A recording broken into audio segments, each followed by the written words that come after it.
J'élève 50 vaches laitières seules sur 57 hectares, apportant un quota de 320 000 litres de lait.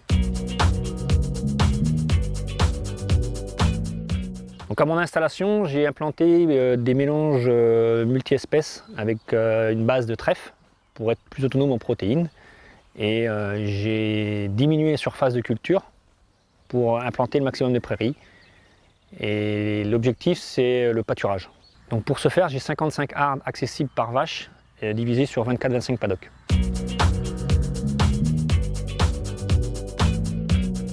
Par rapport à son installation, Philippe il a augmenté sa surface en herbe, mais avec la même surface de maïs, 8 hectares, et avec la même quantité de concentré, une vingtaine de tonnes. Là où il produisait 140 000 litres, il produit maintenant 320 000 litres de lait. Donc mon objectif, c'est de sortir les animaux le plus tôt possible. Donc souvent, le premier déprimage, c'est mi-février. Et ensuite d'allonger le plus tard possible, donc de pâturer jusqu'à décembre, quand la météo le permet. Le fait d'avoir une surface importante en herbe et beaucoup de paddocks me permet au printemps et à l'automne de rester une journée par paddock et de ne pas abîmer et de ne pas mettre en péril la prairie, quoi. Donc pour arriver à faire un pâturage le plus long possible, j'ai mis en place un chemin de 500 mètres de long en pierré afin de ne pas abîmer les paddocks et d'avoir des animaux qui rentrent dans l'herbe tout de suite, quoi. Ce qui me semble aussi intéressant dans ce système et puis dans cette trajectoire, c'est les choix d'investissement. Il n'a pas hésité en fait à investir dans des infrastructures pour augmenter l'accessibilité de son parcellaire, même de faire des échanges de parcelles, et c'est ça qui lui a permis de maximiser son pâturage. Pour effectuer une bonne saison de pâturage, l'idée première, c'est de faire un déprimage global partout. Donc c'est de passer une journée par paddock dans tous les paddocks. Les vaches ont un complément à l'auge à peu près de 5 kg matière sèche maïs, juste après la traite, avant d'aller au pâturage. Quand je vois que j'ai 15 jours d'herbe d'avance au champ, je ferme les silos. Cette année, c'était vers le 20 avril.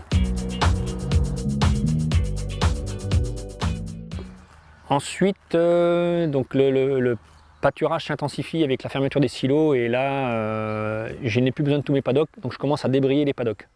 Donc courant mai, il y a un tiers des paddocks qui sont débrayés pour faire de l'enrubanage, et ce qui me permet de faire un décalage pour la suite du pâturage. À partir de juin, toutes les semaines, je fais un tour de tous mes paddocks pour voir la quantité d'herbe d'avance sur pied. Et à partir du moment où je vois plus de 30 jours d'avance, je peux débrayer au cas par cas ou au paddock par paddock pour faire de l'enrubanage. Donc au final, j'aurai fauché tous les paddocks au moins une fois dans l'année. À partir de mi-août, il y a un complément de 5 kg d'ensilage maïs par jour et par VL pour continuer le pâturage 2 jours par paddock. On parle beaucoup du pâturage printemps jusqu'à juin. Après, tout le monde dit que c'est cramé. Mais je pense que depuis quelques années, on a des super pâturages d'automne. Les génisses pâturent de avril à novembre-décembre. C'est souvent sur 3 lots. Le lot des confirmées pleines partent un peu plus loin et tournent sur 3-4 paddocks. Après, il y a le lot des génisses à inséminer qui restent vraiment au pied des stabules parce que étant seul sur l'exploitation, pour les ramasser, pour l'insémination, c'est plus facile. Et après, on a le lot des petites génisses qui vont à un intermédiaire, un petit peu plus loin, mais sans être trop loin.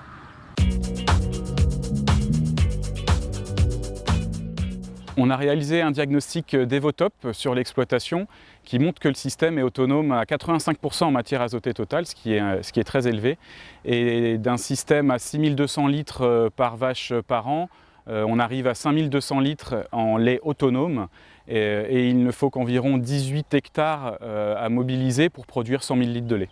Alors, la première étape en fait, de l'autonomie, c'est l'économie. Parce que là, on voit que même si la plupart des concentrés sont achetés, il y a très peu de besoins parce que la protéine est trouvée dans les prairies. Pour donner un exemple, en fin d'été, début d'automne, quand Philippe affourage ses vaches avec de l'ensilage de maïs, comme il ne donne pas plus de 5 kg, en fait, il n'a pas besoin de corriger le maïs parce que l'herbe est suffisamment riche en protéines. Au final, là, sur l'année, Philippe, il utilise une vingtaine de tonnes donc de concentré, ce qui correspond à environ 250 kg de concentré par vache.